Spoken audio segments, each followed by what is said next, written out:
So there's this fairly well known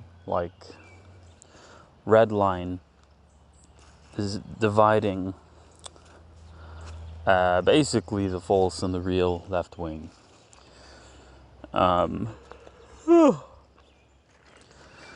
Which is recognition of actually existing socialist states. It's a well-known phrase. And it's in the West, it's much more common.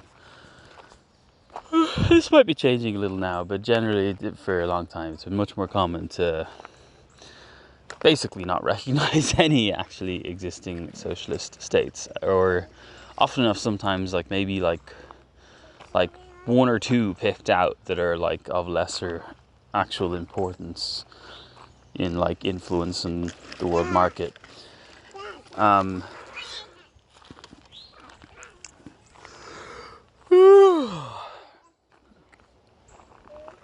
this basically more than anything demonstrates the difference in thinking between idealism and materialism in the Marxist sense in political ideology, where idealism means judging the truth of a matter according to ideas in themselves. You have a concept, a definition of what makes a thing that has been set, and then reality is fit to that and succeeds or fails in accordance with the definition. That is idealism. And by that mode of thinking, there are no actually existing socialist states, because whatever, they have commodities, or they have markets, or whatever. You fucking pick whatever.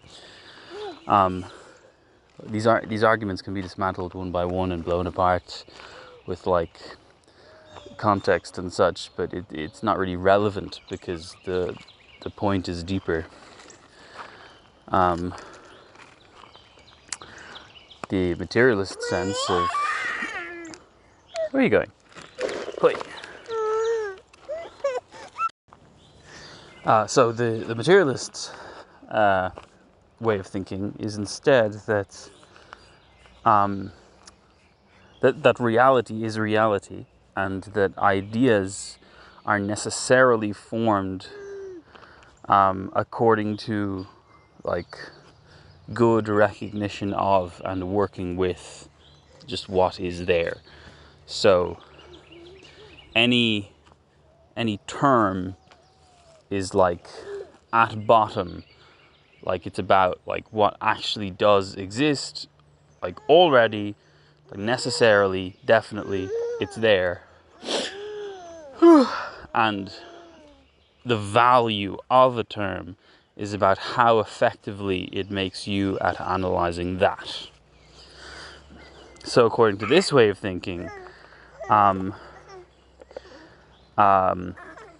basically there are socialist states, and it's sort of necessary to thinking this way about political and historical things to basically actually have a bit of dialectics going on, because the only way to recognize that reality is a certain particular category is contextualizing that within the framework of it's this category, but it's in motion. It's contradicting in some form, being that at the same time as nonetheless being that. That's all the dialectics part, and it's kind of just necessary to successfully being a materialist about things like this, because basically, yes, China is socialist. Yes, China does allow a certain degree of capitalist kind of incentive and commodity markets, and a certain degree of freedom of financialized institutions doing things. nonetheless, with all of that being the case, is still socialist. And that, yes, that is a contradiction. Read Hegel.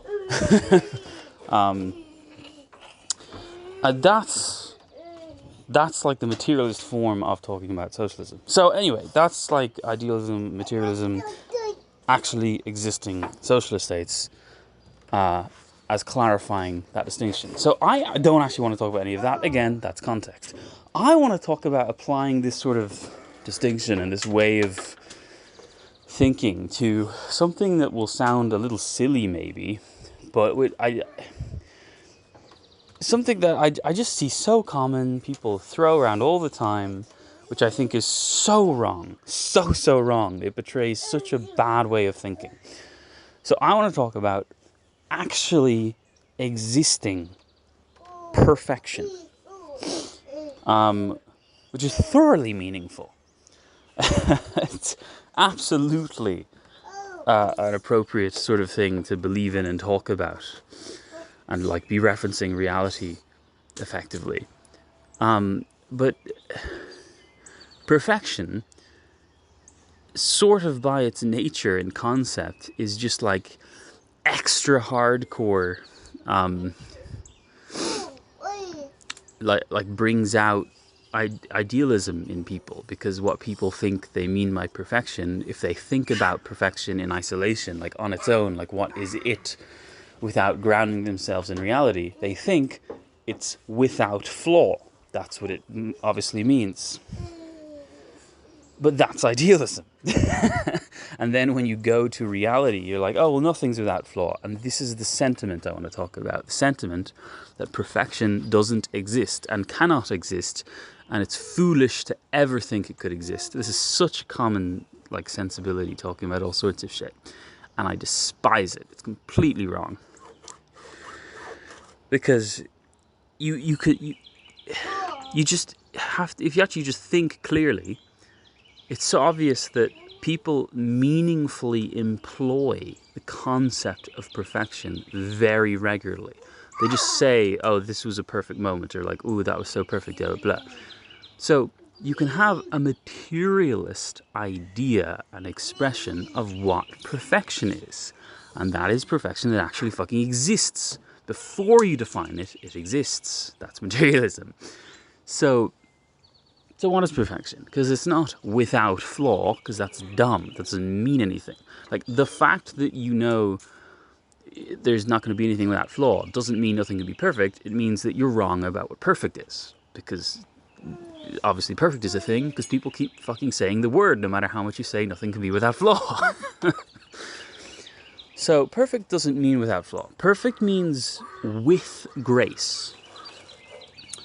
It means, like, despite its flaws, it's like it all works together. Like, it seems to be absolutely unified. It makes you feel like the flaws are necessary. It's not strictly that they are, but it makes you feel like they are, because that's grace.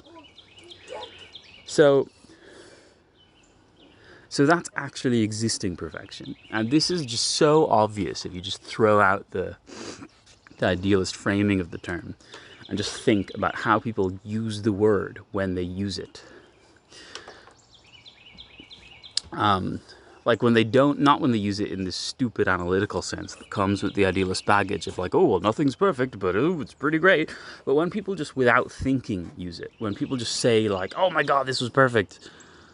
And like in the context, you know that has meaning. What does that mean?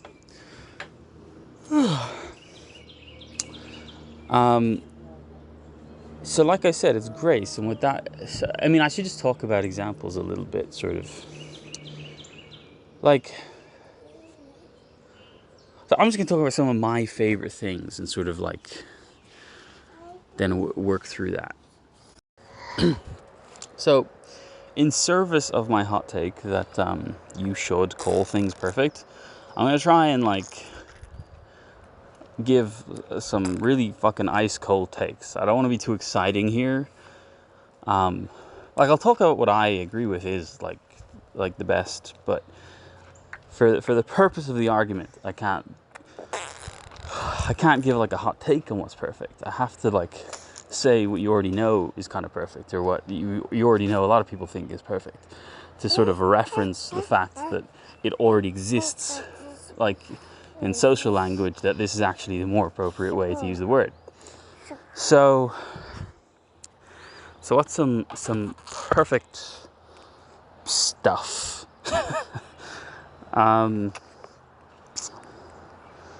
Okay, so first thing off the top of my head is Dark Souls. Dark Souls 1. I think that's perfect. 100% that's perfect. That's a perfect game. It's a 10 out of 10 game. Very, very easy to argue. So, right off the bat, obviously, it's not without flaw. No point even talking about that or thinking about it. It's just meaningless. It's a waste of time. The point is that anything you might not like about Dark Souls, it's just so easy to overlook or just sort of convince yourself. And you might be like straight rationalizing, but the point is how easy it is that to say that like that just fits in. That's like part of it. Actually, that's good. Because what's good about it is so overwhelming. It's like, it's good in such a unique way. It's not just good in terms of like any kind of like a checklist manner. Like Dark Souls is a great example actually, because I actually think to this day it's like way ahead of anything in what it's great at. Because what it's great at is not really what actually became a whole fucking genre of Souls-likes, which is like just challenging combat-driven games and like methodically like visceral feeling like combat maneuver, or even like the sort of mode of storytelling of like environmental immersion and just like placing things around and like creating a situation where you organically discover lore. All of that's great. All of that's essential to Dark Souls. But all of that's in another few games by now, which I generally would not call perfect. But Dark Souls has this other thing going on that nothing is really even attempted to emulate, which like freaks me out every time I think about it, because it's kind of the best thing about the game, and it's like the thing that makes everything else feel so incredible. It's just a little harder to talk about, so it gets a bit less words. But that's the way that Dark Souls is like a Metroidvania thing or something.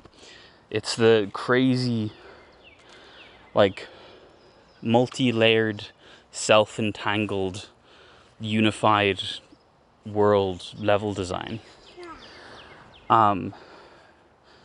That as a backdrop to this like visceral, methodical combat and like slow, dreary like challenge as the motor of gameplay, that is essential. That is essential to that experience. And with that, Dark Souls is perfect.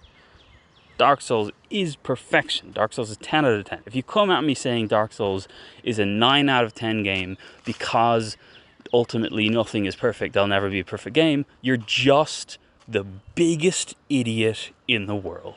Because that's perfect. That you're just obviously ridiculous. Because like, what's the use of talking that way? Like, where are you taking us in supporting this moral that like we're never allowed to say it's 10 out of 10? What's the fucking point? Because this is 10 out of 10. This points the direction for game design overwhelmingly, and for like just art overwhelmingly. Treating this as 10 out of 10 is actually great for society, for culture, for the mind at the individual level. Treating this as 10 out of 10 opens you up to new things to think and feel about, because you're like, let's just take the uniqueness of this really seriously. and like have that as a jumping off point. Like, why can't other things manage this? Or like, how could other things emulate that like degree of depth in their own way? Because there's like Dark Souls 3 is incredible, but I wouldn't say it's 10 out of 10, literally because it lacks that one thing. Like, Dark Souls 3 is so fucking good. It feels so good to fight. And it's beautiful, not just graphically, but aesthetically, like in terms of direction. And it's got great sort of lore design, like it does all these things. But it doesn't have the multi-layered, like, flowing into itself every which way kind of level design the same way. And that just feels less. Oh, a cat. I don't know you. So I talked a bunch about basically what I think makes Dark Souls perfect. But the point of what I'm talking about is that, like, you know, maybe that's not how you'd express it.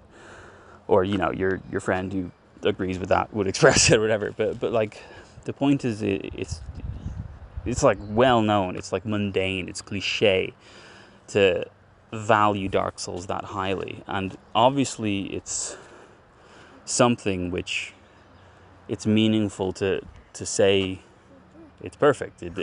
I mean, Dark Souls has literally like gripped the culture and become a material force in like affecting design of other things, and like even beyond gaming, like the phrase "the fucking Dark Souls of."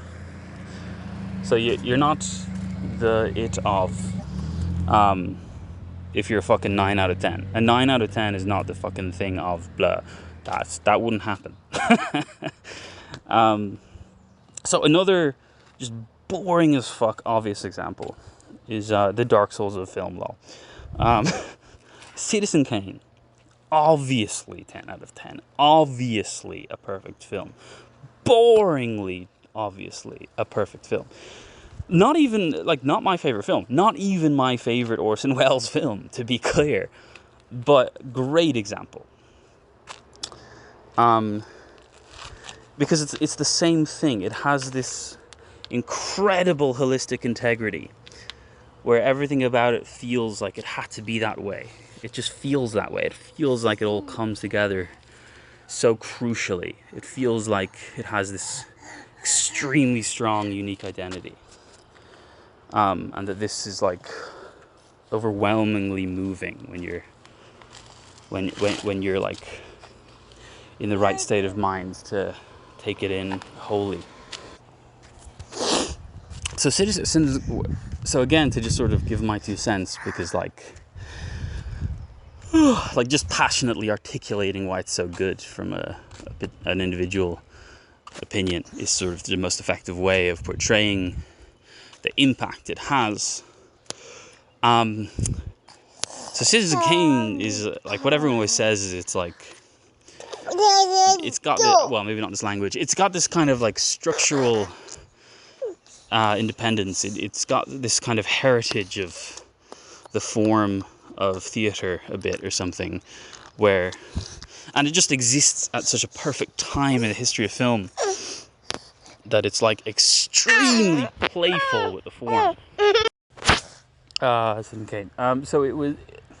So Kane has this sort of radical experimental character. Like it includes like a crazy variety of like techniques.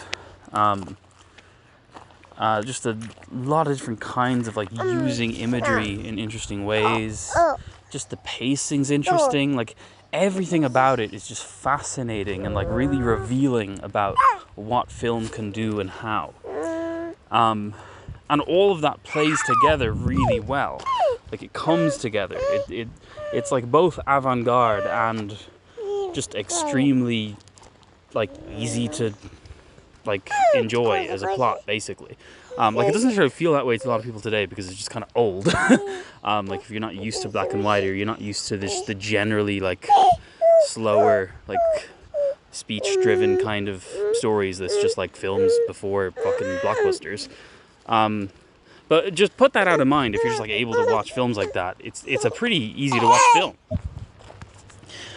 So all of that's just to say that like in form, it's like incredible. It's like peak. It's like just making use of the objective possibility of the medium. But then it's also just like a really like deep, well told story. Like it's just a good exploration of like of a character defined by a particular era and like driven to his worst by like a limited perspective of that era, like acting as a great sort of version in terms of what has influence in that time according to that social structure, and how that actually like completely unravels him in his personal mind and his social ability. Like all of this is a really like good comprehension of the fabric of society and what it does to you, and it's a good story. Like it's reminiscent of just like straight up like deep writing of like a novel or something. Like it has that level of like arc that feels that sort of grand and penetrating and like authentically meticulous, but then it's compressed into the plot time of the film, and it doesn't really feel like it loses anything because it's just told so effectively. Like it feels like you jump through time effectively and you go back and forth effectively in such a way that you feel there is that totality of the character, of a lifespan of something that usually would take hundreds of pages to work through, and it fits into this runtime just by using the features of film to their fullest. So anyway, whatever. I mean, what the fucking, like I said, coldest take ever. Citizen Kane is good. But man, Citizen Kane's good. And it's just another example where like, if you come at me and you're like, well, nothing's perfect, so Citizen Kane is a 9 out of 10, man, just... I would consider that media illiteracy. Like, if you made some kind of argument as to why actually Citizen Kane is not as good as people think for some sort of reason, you have some other example that is 10 out of 10 in contrast to it, I'd hear you out. I think that's probably stupid. I mean, I have films I prefer, but I mean, Kane reaches that category. But nonetheless, I would hear that out. But if you come at me and you're like, nothing is 10 out of 10, including Citizen Kane, that does not get to be, that's just, like, just don't talk about, like, analyzing media then, to be honest. Like, you're just, that's like a negative contribution to our understandings of things. You're just, like, destroying people's ability to talk about things with this nonsense. So let me make it a trilogy. Let me say like yet another stupidly obviously just 10 out of 10 thing. And then I might take sort of a different approach before being done. Ulysses, clearly a perfect book, clearly a perfect like novel. Just to an absurd extent, to an unthinkable extent, because it like actively like works through and deconstructs like the history of the novel through its very like structuring of its own just one novel, like the different chapters like deploy the different approaches that novels have been able to take historically, and they like flow together in the way that history actually flowed through the different kinds of novels. And it actually explores how these different kinds interpenetrate with one another and how they work differently to present characters and story. Like in one novel, it completely presents like the potential of the novel itself. Like, Like, Ulysses just, like, peaked novel.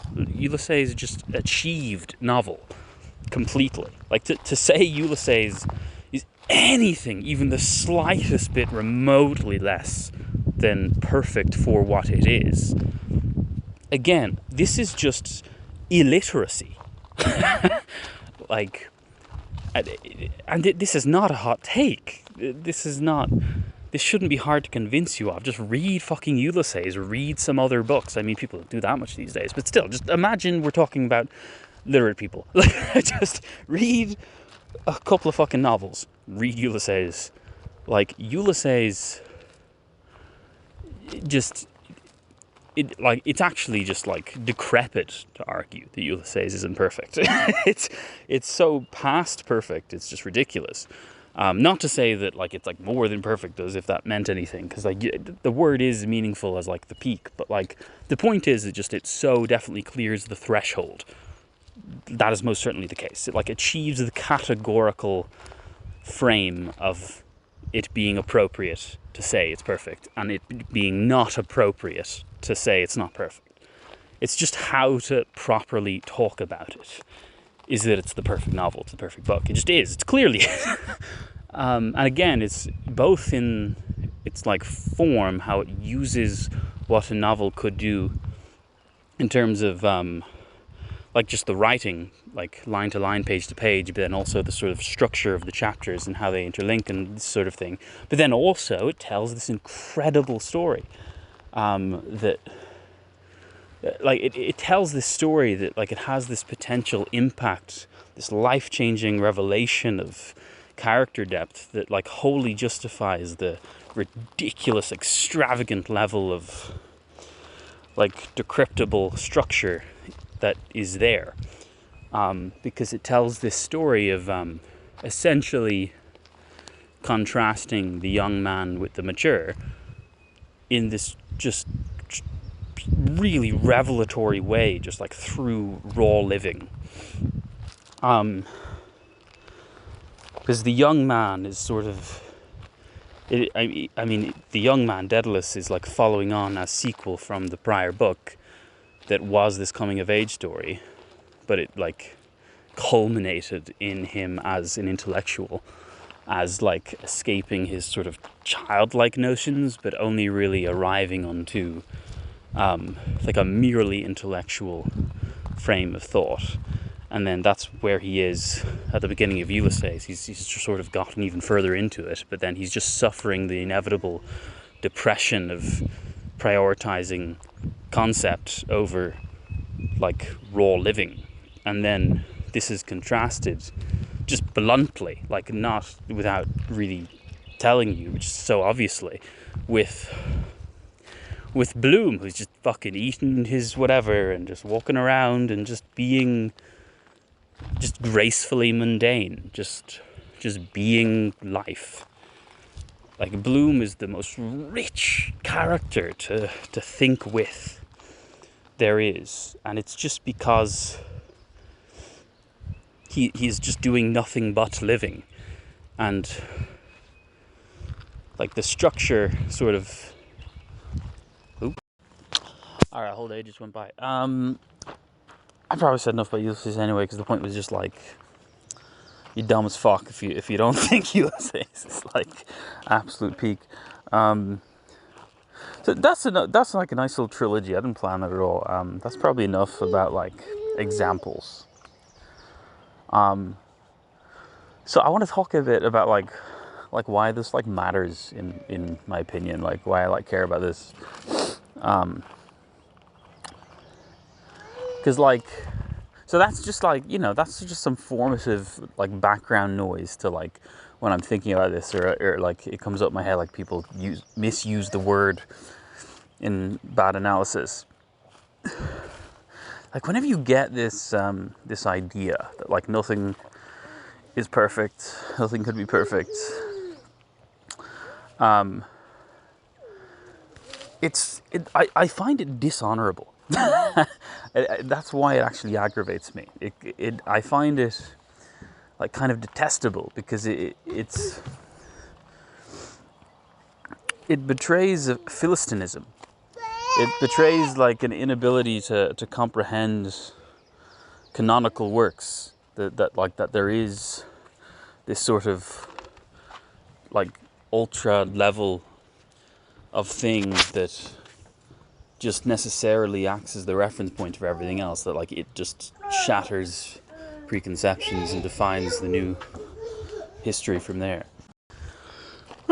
Like, it's not just about like doing justice to particular sort of things that are like perfect and you should respect them, because like, you know, ultimately like whatever, but but it's about that like how to appropriately relate to like the potential of humanity itself generally, like through the whole of life consistently, I think requires this materialist kind of perfection as something you relate to. I think it requires, like, you have to have a sense of like that it does happen, that you get these kind of like apotheosis works, they're like the apocalypse of their kind, and like they're the revolution of one kind to another according to like this like absolute bar. Like this is something in like human experience, because like art is like an important part of human experience, like experiencing like just the internal struggle that good art generates and like forces you into. So like so like when you have this sense of perfection, when you have the sense of like something like can be perfect, and not just that, like it's like not theoretical, like it's like not that hard to like go find some things that are perfect. You know, there's a lot of fucking stuff already made. Like go explore the works of humanity. I mean, you know, like actually like take it seriously, like not as mere sort of mind dulling entertainment, but as like a way to grow your character and to achieve insight into reality, like on an intuitive level, which is like an important part of like a whole mind, a whole like human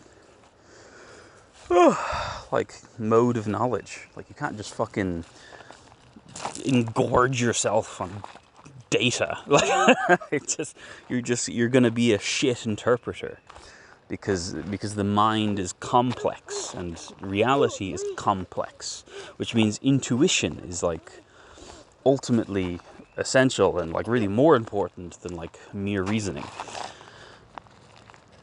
And so all that means that like it's important as fuck to have a sense, just a sort of a deep intuitive like unspeakable sense of the flow of meaning, of the flow of like humanity revealing itself to itself. And it's like the absolute most cornerstone thing of having that sense, to like kind of orient yourself canonically at least a little bit, in some sense, to have some kind of like aesthetic historiography to interpret through a little bit. Like that's like the system that there is to aesthetics, to art. It's just canon, basically. Like I think some sense of canon is essential. If you don't have that sense of canon, then it's just like you're just like an aesthetic anarchist, which is just like as retarded as a political anarchist, basically. It's like literally the same. It's like literally the same, like missing the value of authority. It's just the same thing transposed into the dimension of art. Like, no, I'm sorry, Bieber and Beethoven are not on the same level. They're not. So yeah, I think it's important to, like I was saying, literacy. Like it's important to, like, effective interpretation, analysis, and just engagement, just like experience of, like, every kind of, like, art, and just any kind of closed experience, that it is possible for a given particular thing, like within itself, in relation to itself and in relation to everything else, to be perfect, for that to be the right word. And like I was saying, that kind of everyone already knows this, because when people use the word in an unthinking manner, when people are guided by intuition and do not cloud that intuition with just a shitty intellectualism, basically, because like most people are not theoretically minded, and most people, to the degree that they are theoretically minded, are guided by shitty theoreticians. So when intuition is not clouded by bad theory, the way people just tend to naturally, organically, emergently apply the concept of perfection is what I'm talking about. And they're right to do so. That's good.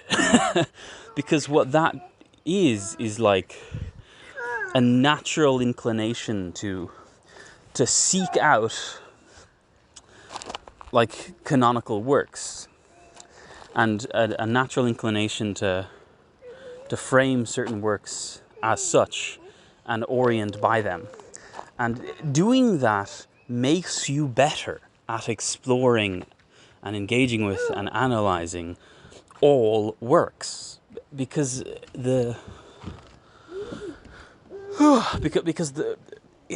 does something to your mind to, like, orient according to this foundation of peak. It's genuinely essential. It's, like, actually really important to a human mind, I think, to, like, have perfection. Like, I actually think this is a massive thing. This is a massive value in religion for many people, certainly in the pre-modern era. But then in the modern era, I think this sort of was transposed onto art a lot, where people just became these kind of secular, decentralized, anarchic characters, like bourgeois individuals. And what became the new form of finding perfection and founding one's character upon it is this way of just, like, relating to art and such things, and, like, determining subjectively canon. And that's not bad. That's, like, good.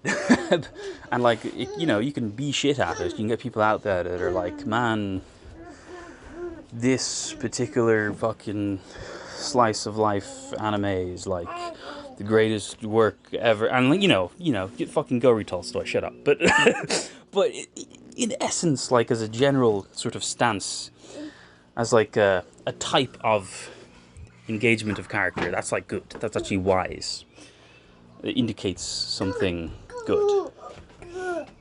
And that's basically my point.